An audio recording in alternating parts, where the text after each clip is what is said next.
ভক্তপ্ৰাণ ৰাইজৰ ভিৰ ইয়াত হাজাৰ হাজাৰ মানুহৰ ভিৰ হৈছে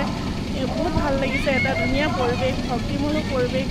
চবফালে নামেৰে ৰজনজনাই আছে চাৰিওদিশে মই হোলীত প্ৰথমবাৰ আহিছোঁ এনেই মন্দিৰলৈ আগতো আহিছোঁ হোলীত এয়াই মোৰ প্ৰথম অভিজ্ঞতা বহুত ভাল লাগিছে দৌল উৎসৱ আৰম্ভ হৈছে 13 তাৰিখৰ পৰা 13 তাৰিখৰ আছিল মেঘনা কাৰ্যসূচী আমাৰ নদী পাৰত সম্পূৰ্ণ কৰি তাৰপিছত আকৌ প্ৰভুক ইয়ালৈ আনি দৌলত প্ৰতিষ্ঠা কৰা হৈছে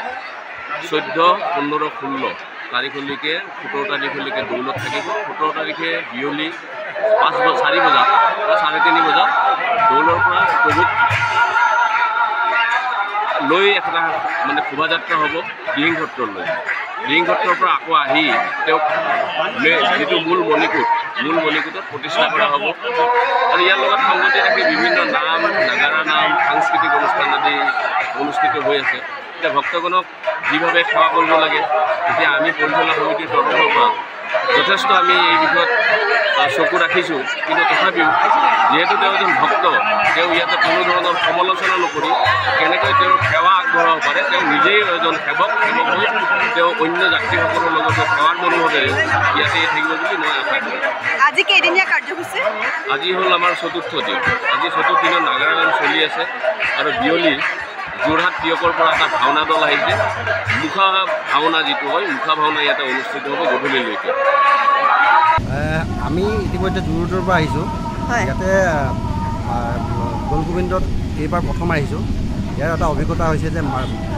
দৌল গোবিন্দত আজি প্ৰায় 10-15,000-20,000 মানুহে মানে ভক্তিমূলকভাৱে আজি হোলীৰ পাকখনত ৰাইজৰ যিটো সঁহাৰি পাইছোঁ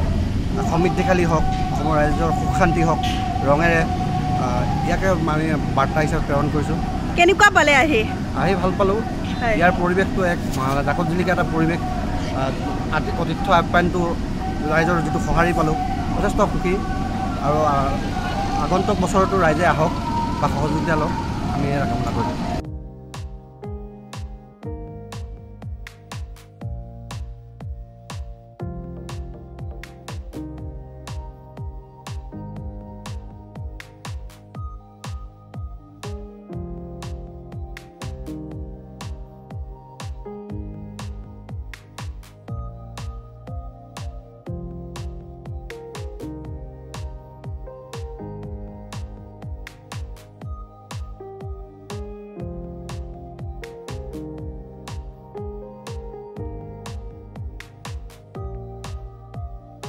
যিকোনো খবৰৰ বাবে যোগাযোগ কৰক 7099017330 লগতে 7099017110 নম্বৰত